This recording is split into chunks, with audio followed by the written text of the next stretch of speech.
Hi, I'm Courtenay Turner. Welcome to WIM, What is Movement? Today we have Jen Esquire. Yay! Hey Jen, how are you? Good, how are you? I'm well, thank you.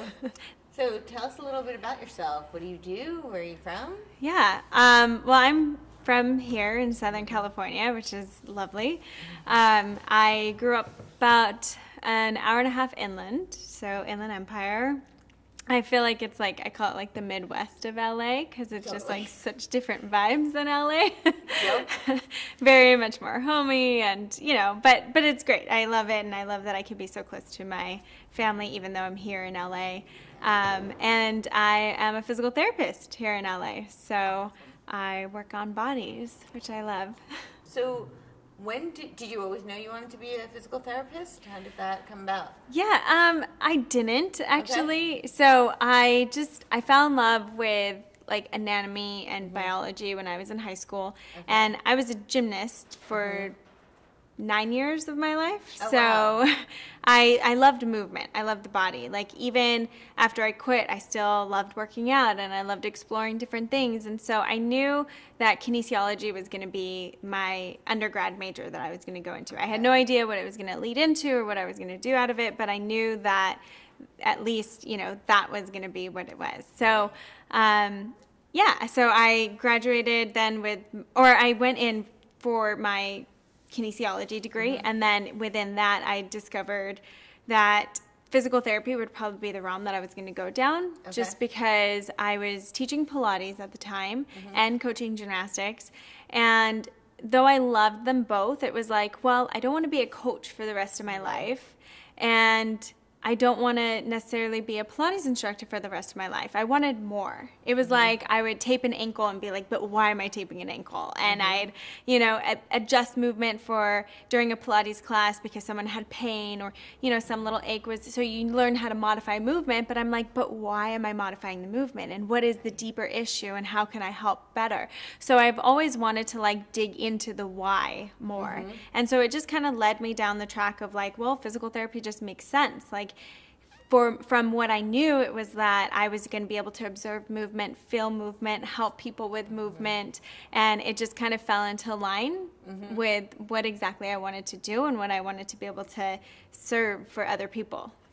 That's awesome. So tell me a little bit about how you found movement. So you said you started off with gymnastics. And you did it for 9 years. Yeah. How did you find it? Were you involved in other sports or what? Yeah. So I kind of, growing up, my parents required us to be in a sport, which I totally appreciate because I think it was, it taught me a lot about discipline and hard work and commitment and, all those. Especially gymnastics. Especially gymnastics, but all those deep values. So I tried everything across the board. I did soccer when I was 5 and I hated it because I was they put me with the boys. It was this little co-ed 5-year-old soccer team and I was with the boys and they had cooties. So I would stay at the sidelines and literally cry. They couldn't even get me in the games. I hated it.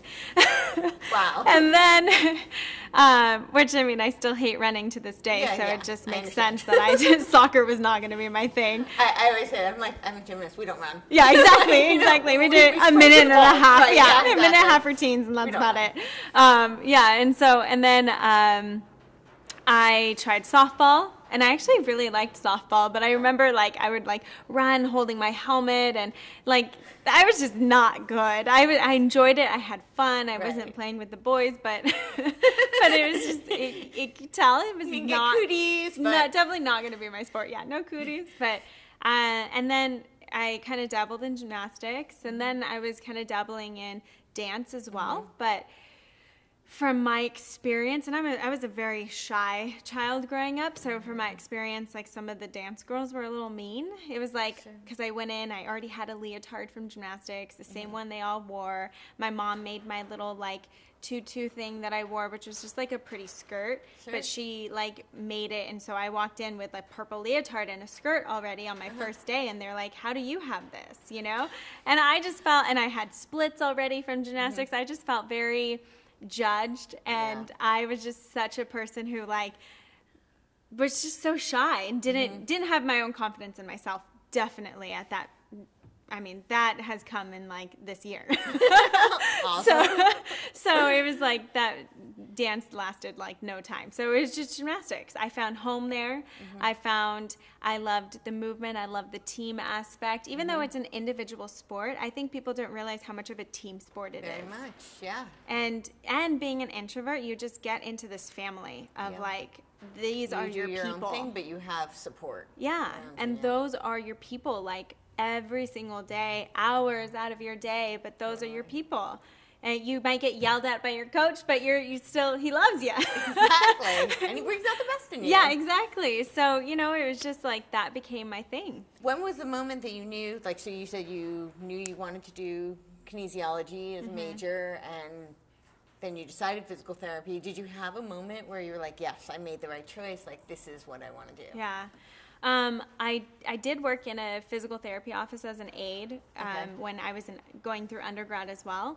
And what I loved was just watching the therapist like watch a patient move or walk or whatever, and I was always like fascinated, like what are they watching and how like what exactly are they seeing, and I just can't wait to be able to see what they're seeing and feel what they're feeling, and so the more that I was an aide, like I knew that this was exactly where I was supposed to be.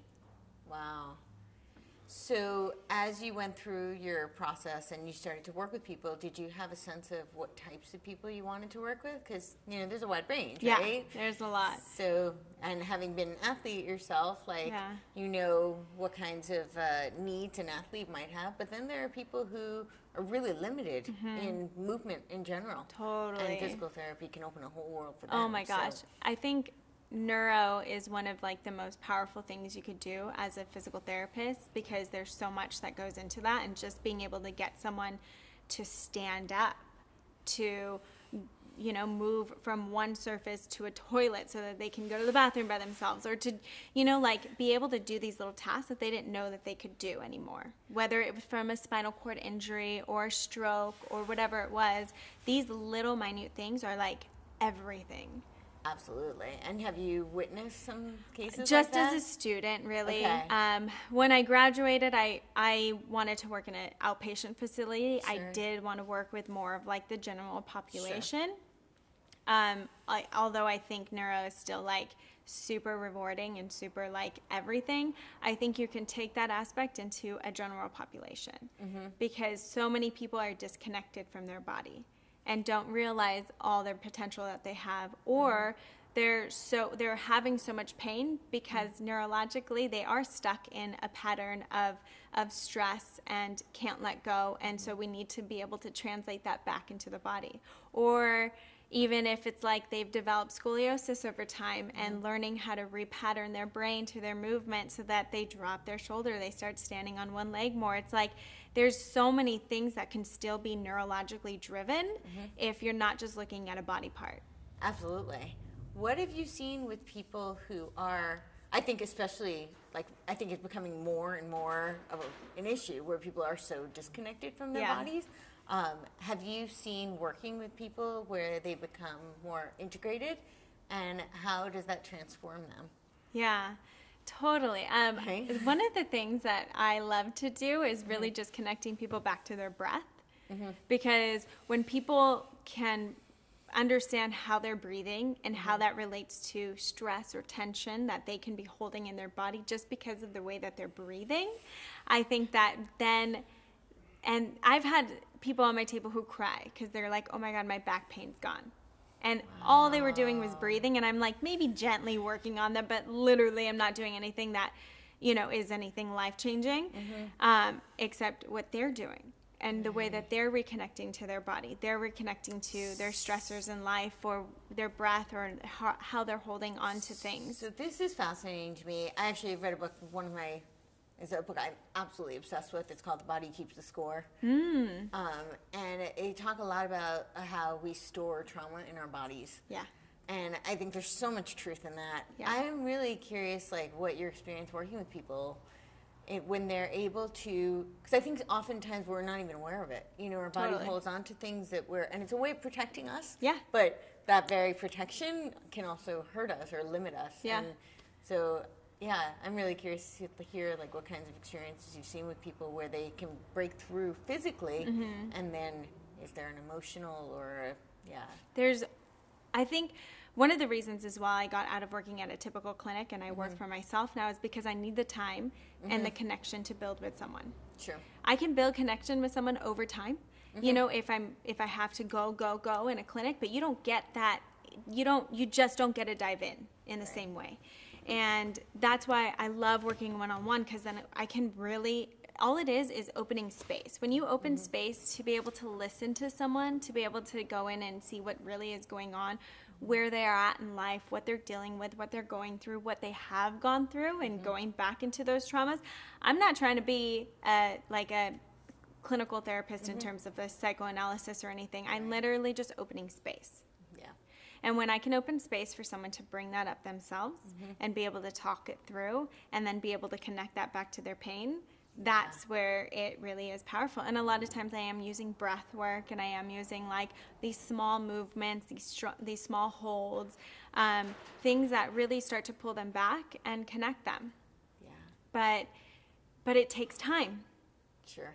And sometimes there are, sometimes like I still have the patient who's like, well, I don't know if I'm sitting correctly, and they're like the over-analyzer who's like going through every little thing, and I just want to like shake them because I'm like, chill out, it's okay.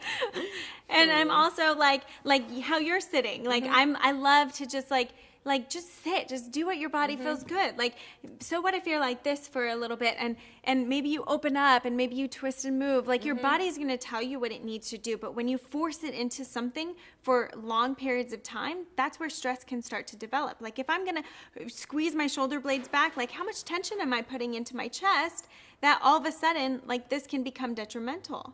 Right. So the important thing is that we just move. And we just feel your body, and you start to tune in and you start to listen, because your body will tell you. I mean, just like how you moved your legs, that's already like that system going up to your brain and saying, oh, there's a little bit of pain and discomfort. We need to move out of that position. So that brings me to, I've seen you have a hashtag that you use a lot, Move to Improve. Yeah. Which I love. That resonates so much for me personally.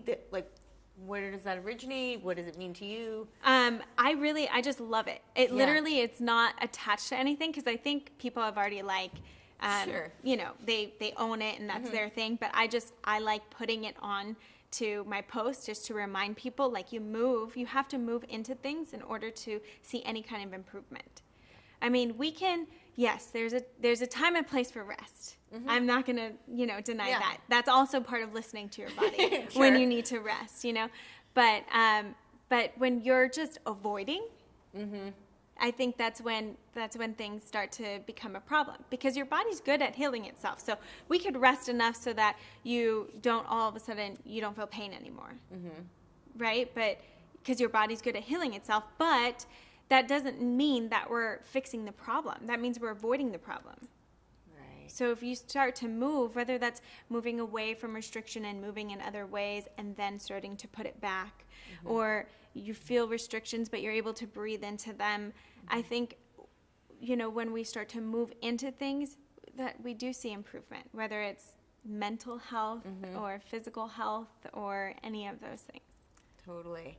I think one of the things that I've seen, and I know I've experienced this too, is like when there is an injury, when there's pain, people get really scared, right? So their reaction is to avoid or to move away from, and then it becomes worse, right? Because it locks up or that pattern sets in. So many times, I mean, frozen shoulder.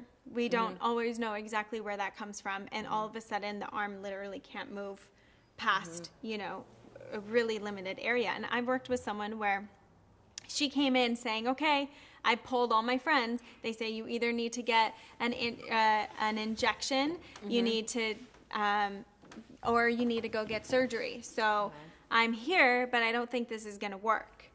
And so she already had like that doubt and that like, well, this is what I know is going to happen because I can't move my arm, which is true. You can't move, like it's stuck now at this point because you stopped moving it for so long. And my theory is that at some point there was some pain that started happening. So naturally you're like, oh, I'm not going to reach up there. Oh, I'm not going to do that. And when you stop doing these things, it becomes restricted, like you're saying, and it's frozen shoulder. Well, duh, you stop moving it. But I got her to trust me, and now she's full range of motion, no injections, no nothing. Wow. Just by, and it's really, I'm not magical, you know, it's getting her to trust her own body as well. Absolutely. And being able to move again into these positions that she didn't think she was able to. That must be so, I mean, amazing, like rewarding for you to see, and that must be so liberating for her. Yeah. Right? Like, do people feel, because I think when you feel, I know when I've had injuries, and I've been through a couple of them recently, and the most recent one was my back, and that was, for a lot of my injuries, I have a tendency to, the gymnast in me, I just kind of push through, you know? I'm like, yeah, I'm fine, you know, and just keep going. But with my back, I got really scared, because you don't know. Like, you don't know. Yeah. And with the back, that could be, if something goes wrong, it could limit, you know, what I love so much, movement. So I know that, like, for me, I became very fearful and very trapped. Totally. And when I was able to then, like, move again, it made me so appreciative of what my body does do. Exactly. You know, I was like, and I didn't realize how limited I felt. You know, I felt limited not just physically, but I think because this is what we reside in, it's this is our home. You know, it's our vessel that we're inhabiting. Yeah. And so if we're trapped by it, I think it holds us back in a lot of other ways. You know, so yeah. So I imagine watching people who think they can't do something, and then they can. Yeah. Yeah. But that's where it comes back to, like, the gratitude and appreciation for our body. That it's unfortunate we don't appreciate it until something like that happens, right? And that's what I'm always trying to get back to at people. It's like, you can take ownership for your body at any point in time. Not just when you're in pain, not just when you have to go see someone, but before that. And you know, these diagnoses, these MRIs, they don't dictate what is going to happen to you. Or what has happened to you. And I think a lot of times we like to put it in other people's hands because we don't want to take responsibility for ourselves. And unfortunately, that happens all too often. But the reality is you have the power. You have the control within yourself to be able to make change and prevent things from happening. So you want to empower people to take the control back. Yes. And to prevent their pain and to be able to keep moving. Yeah. And what do you think are the best tools for people to do that? Is really to just start moving. You've just launched a mobility method, right? Yeah, I did. And how did that come about? Like, and what made you do that? And what is? For me, I really feel like it's our basis. It goes back. So it's not like your one program that's going to fix everything, but it's going to start to allow you to tune in. And to take back control and really see what's going on.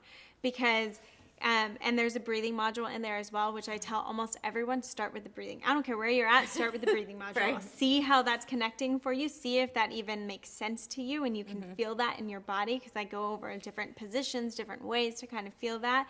And then take that into different like the exercises that I go into. And really what it is, it's your basis of mobility. So it's like, think about it. When you were looking at a baby, first of all, we're looking at a baby breathe. Right. Their bellies are going up and down. Their rib cages are expanding, all at once. Beautiful thing. Right. If a baby's breathing like this and they're like mouth breathing, and they're probably something's wrong. Yeah. But when they're calm and they're just sleeping, they're pacifier in their mouth, so their mouth obviously something in it, and they're breathing from their nose. Their belly's going up and down. They're at peace. They're calm, you know, and being able to tap back into that as an adult is so important. But a lot of us lose that connection. Totally. So that's key, and that's why I wanted to put that in there, even though it's not sexy, it's not exciting, you know, like, but it's super key. And then the other thing is, like, well, before a baby can walk, before it can get up, it can put its toes in its mouth. So true. Like, we need that mobility. Yeah. There's certain patterns that we're supposed to be going through, and we lose that along life. I mean, it's typical. It's not like it's abnormal. It doesn't make you wrong in any way. It's normal. We all lose that during life. So there's something in you that's probably restricted. And this just breaks it down throughout the entire body. And the whole reason, it's like, I like to refer to it as, this is your permanent toolbox for life. Like, it's kind of a no-brainer, because no, it's not set up as like a 6-week program or a 12-week program, because I don't think that your body is going to be the same as someone else's body. So if you go in focusing on shoulders, well, what if that's not what you needed to focus on? Then you're going to like be like, this isn't for me. This is stupid. But there's so much in there that could be of value if you just learn how to like kind of dig in and see like, oh, maybe that is a little restricted. Let me move through that. Let me see how that feels. Let me put this together, and now that's my 5-minute workout before I go lift. Or this is my little warm-up routine before I go run. Or this is my cool down after a workout. Like, there's so many elements that you can put into it from this program. Plus, I have like suggestions if you have low back pain, if you have shoulder pain, if you have knee pain. Obviously, these are just broad suggestions because, again, I don't believe that every injury is the same. I think you got to move through it and see what works for your body. But these are just like broad suggestions if you do happen to have an injury that comes up. Here you go. You have a toolbox you can pull from. So it's kind of, for me, it's like it's a no-brainer. It's your one area to start from. It's your one. People are like, well, you have an Instagram. Yeah, I have an Instagram full of information. You can scroll through all you want, but will you find the specific thing you need? I don't know. And I talk it through. I show it exactly how it is. I break it down really simply, you know, for people to just go and see an exercise, see how it's supposed to be properly executed, and be able to implement that into their daily lives. That's awesome. So what about for you personally? Like, have you found that through working with other people, through creating this program, have you found like a deeper connection to your own body, to your own movement, to where things may be limiting for you? Totally. I'm very open with, you know, my limitations that I get to work on myself. I have scoliosis. Do I know when that happened? I have no idea. I don't know if I was born with it, if it was like over time, but I remember I was working at a Pilates studio, and it was at a chiropractic office, and I finally, after a year of working here, I was finally like, okay, let me go in and get an evaluation, see what this is about. And they did an x-ray, and I saw my spine, and it was like cricket, and I was like, that's not mine. Like somebody else's. Yeah. But then I went into PT school, and I'm like, oh, my shoulder is like way up here. My other one's like way down there. And it's like, I started to see all these like connections to my body that like actually made sense as to where I'm limited. But as an athlete, you're so good at compensating. Yep. So good. And so we're like pro compensators. Totally. When you're an athlete, you just learn what you need to do to get shit done. Just to get it done. Yeah. Yep.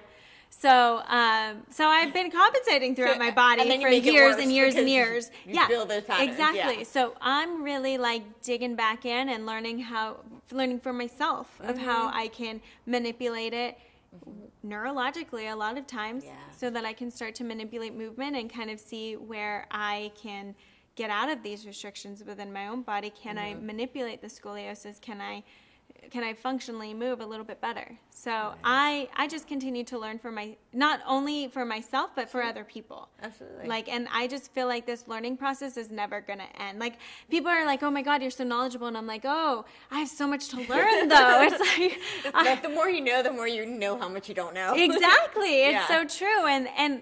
But I appreciate that, you know, and it makes me hungry. It makes me hungry to learn. It makes me build these connections with amazing people. So the fact is, as well, which I feel so appreciative of, there's these people that I really respect in my world of therapy and rehab, and they respect me.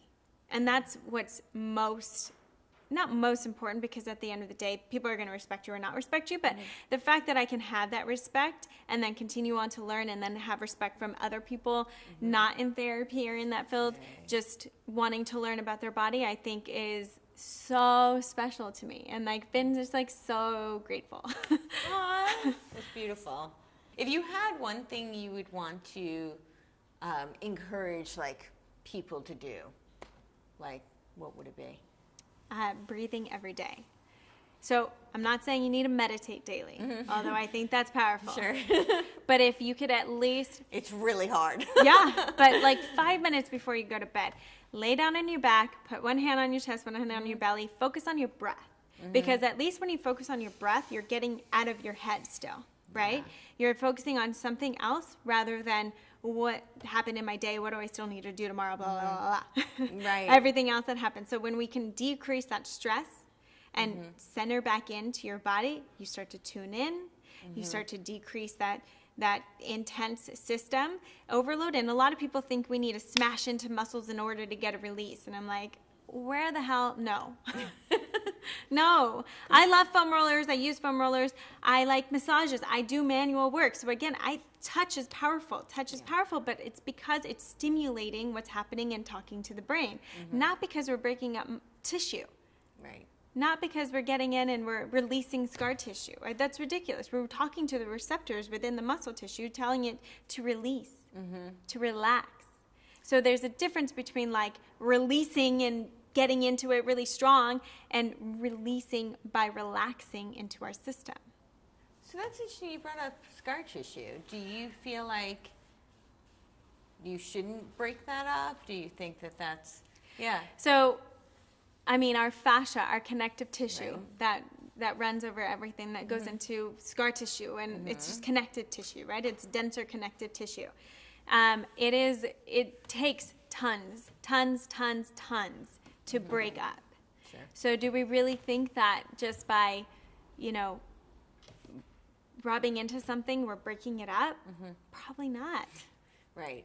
Unless you put tons of like weight into, I mean, you've got years of like neurological activity telling that area it's there to protect you. Yeah. So can we stimulate that to happen? Sure. Will it take time? Yeah. Yeah. Can touch still be powerful for it? Yeah. But that's where I think we don't need to be jamming into something. And that is the common, at least that's been my experience, they're like, oh, there's scar tissue, we're going to like, basically they want to razor it. Right, exactly. Yeah. And that just doesn't happen. Yeah. So there's like for example, if you use like the tools and stuff like that, there's different strokes like to be stimulating different tissue, but it's still the stimulation. It's still the receptors that we're talking to. It's still the brain. So we're not literally breaking up scar tissue. We're not literally, I mean, our bodies are just not that delicate. They're pretty resilient. They're freaking powerful. They're amazing. This is why we can bump into something and not like crumble to the ground, Right? It's like, I mean, or we could lift heavy weights, or we could do all these things. Like our bodies are strong and powerful. So to think that we're going to roll for 5 seconds and like break things up. No, you're talking to your system, but that's why it still feels good. Right. And it's not bad. It's good to do, but like know what you're doing. That's the main thing that I keep hearing you say is really about integration. Yeah. It's really, if we listen to our bodies, then we're not just like parts of the body. We're not just one capability. Right. We're not just our minds. It's a whole being. It's a whole being, and it all goes in together. And when we can tie in the breath and then start to love our bodies and appreciate it more with maybe a 5 to 10 minute mobility at some point throughout the day, and appreciate like what's happening and getting out of restrictions. I mean, it's like, I think we brush our teeth 2 times a day at least. Yeah. And we have to make sure that we're taking care of our teeth. We check in with a dentist twice a year, but who checks in on your body? Right. I think people often don't have much of the thing you talked about earlier was like this appreciation for our bodies and what it lets us do and what it's capable of doing. Yeah. Right? And it's a beautiful, amazing, truly incredible thing. Yeah. But I think most people, especially living in a big city like this, a lot of people are chained to their desk, they're chained to a computer or their phones, and I think most people, until something goes wrong, they don't have this kind of appreciation or even really an awareness of what it is that their bodies do. Right, exactly. Yeah. And I think that's just like, so being able to tap back in and say what you're grateful for every day really helps with that, and then just what you're grateful for within your body. Like say you hiked, like, oh my God, I'm so grateful I can go hiking. Like that, maybe that's like minuscule to you, but like imagine one of the other things is like when I was going through school, you see all the things, everything, One of the guys, he had cerebral palsy, born with it, so obviously, but he living in a wheelchair, can't really understand what he's saying, but he's really smart. But he lives on his own. So he pulls himself down from the wheelchair, puts on his own clothes and socks, and, cooks for himself, makes his own bed, like everything by himself, and pulls himself back up onto his wheelchair. Amazing. And when he got too big to pull himself back up onto the wheelchair, he started swimming. Wow. So this is someone who's like literally using every single ounce of their capabilities just to do the minuscule things that we take for granted. Things. Yeah. That's and amazing. it's like he's not limited because he's living. Right. He's good. That's unbelievable. And he's so happy. He was like such a happy dude. And I'm like, we are complaining all day long. Right? Yep. Like constantly living in this world of complaint and negativity, and I'm not pretty enough, I'm not good enough, I'm not this enough, and it's like, no. It's like appreciate. Just appreciate. Just be grateful. It could, not that it could be worse, because I don't think he sees it as a worse thing. Like he's living. He's doing his thing. He's getting around. He's just fine, So just appreciate. Appreciate what you've been given and what you can do. Right. And everybody has their gifts, and there's so much we have been given. yeah. Thank you so much. This is awesome. No, this is so much fun. I'm so glad. Obviously, I'm like super passionate, so I just love talking about all these things. But love thank you. hearing it. You're welcome. So tell the audience where they can find you. Yeah, most of my stuff that I always post that you can see is on Instagram. That's like my home base, and that's DocGenFit. But I'm also on Facebook at DocGenFit. I'm also going to have a YouTube, DocGenFit, so that's my 2018 goal. And then my website is docgenfit.com. Docgenfit.com/mobility is where they can go directly to find the program, the mobility method. Awesome. Thank you so much. Yeah, thank you. And thank you for joining us at WIM, What is Movement?